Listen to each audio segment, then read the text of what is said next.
National Sleep Institute did a study on the average amount of sleep that we in the U.S. get on average. Does anyone want to guess what that number is? 5, 6, 7? Ooh, who said 7? I love that thinking. I wish it was closer to that number. It's 4.5. So do you know what 4.5 hours? So first of all, we have 24 hours in a day.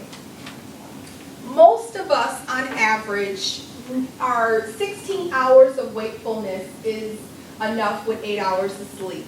And some people are able to squeeze 7 hours of sleep in. But when you start getting closer to the 6, 5, and 4s, what happens is the body doesn't have time to replenish. It doesn't have time to go through the natural cycle of restoring itself and preparing for the next day. And it is one of those, the sleep is like a bank account.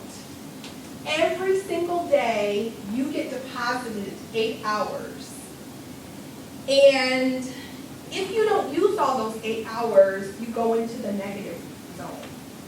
However, the challenging part is that you can't take Saturday and sleep for 14 hours to catch up on your negative balance as of Thursday. It just doesn't work that way. And so one of the things that is so essential is how we sleep. And and our sleep time really is about sleeping. Like our bedrooms are about sleeping. They're not reading, it's not answering our cell phone, it's not anything. The moment we go into our bedrooms, it should be completely set up for good 6 hours of productive sleep, 7 hours of productive sleep.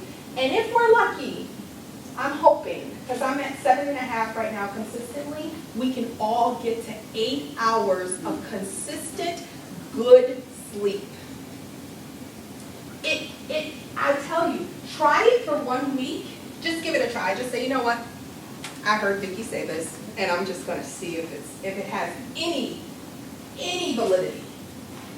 Try it for 1 week, and I'll tell you something. Your body will continuously thank you over and over and over again. And there's one thing that I want you to do when you sleep, is I want you to have your cell phone as far away from your bedroom as possible.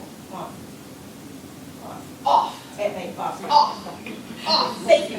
Yeah. Better, I agree. Off. That's my alarm clock. and people will say that, Jennifer. They'll say, that's my alarm clock. You know what? I actually am going to challenge you to get another alarm clock. I used to have, but then, you know what I do though? As soon as I wake up, I'm like checking my emails. Exactly. So that's what happens. Because everybody from the other parts of the world are Yes. sending me emails. So Yes.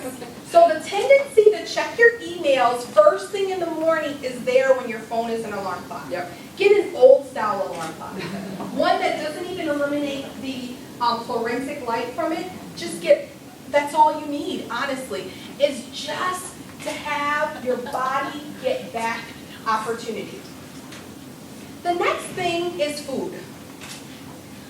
Food can range. Food is our friend. Food can become our not so distant friend. But we've got to figure out, and the one thing I'll say about food, regardless of what your meal plan is the one thing I talk about every single time is sugar. Sugar is not a friend. It really isn't. Natural sugar, yes, the sugar that we get from fruit. But what sugar does is that it actually creates, it's like the mixer for stress. You pour the sugar in, and there's the stress, and what sugar does is it heightens it. It takes it up to a whole nother level. And it's the sugar that's found in processed foods, the white stuff, the candy bars. That's the stuff that your body actually, when it hits it, it signals that you are going to go into a deep, first of all, it calms you down initially, but then it takes your stress level up significantly higher. There's lots of food plans out there, there's lots of meal plans. Whatever works for you is what's best, and whatever your nutritionist and your physician says is good.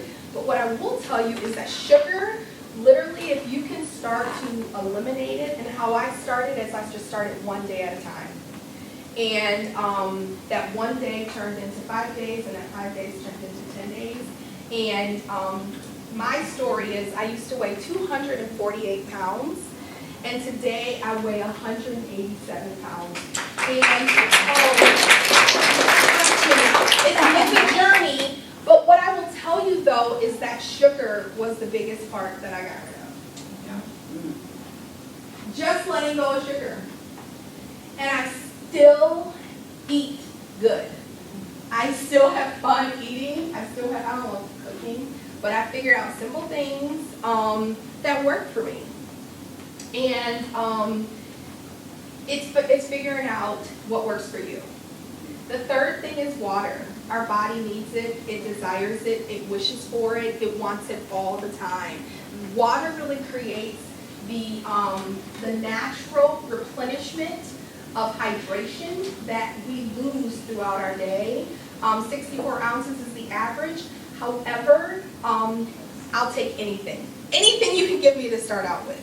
If you can give me 24 ounces in day 1, 32 in day 2, and just build it. This is really about practice.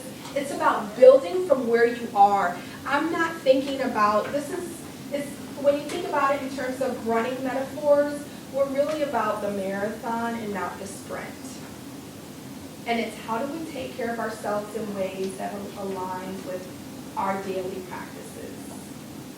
A couple more things that I want to talk around self-care is just being honest with ourselves. Being honest about where we are right now and where we really want to be on a self-care spectrum. And what does that look like? I had to be, the day that I decided to be honest, I was actually visiting a girlfriend that I went to undergrad with, and I was in Central Park walking around, and my back really hurt. I loved it. You know, if you've been to Central Park, you know that it's a beautiful place to be on a wonderful spring day, and I couldn't walk. It hurt to walk. It really hurt. And I just said, you know what, I've got to be honest with myself. This isn't the life that I want to live, but it's not, I am not a victim, nor am I not in a position to change it. And so therefore, the honesty was crucial. Another big part of self-care is deciding what really matters. What really matters? What's the most important thing? And once you decide what really matters, decide that regardless of the chaos of the circle, these are the things that really matters. And that stress isn't going to interrupt them or disrupt them, and instead you're going to incorporate them. So everything is about introduction and incorporation into the critical pieces of your day and how you choose to live your day. The third thing is asking for help.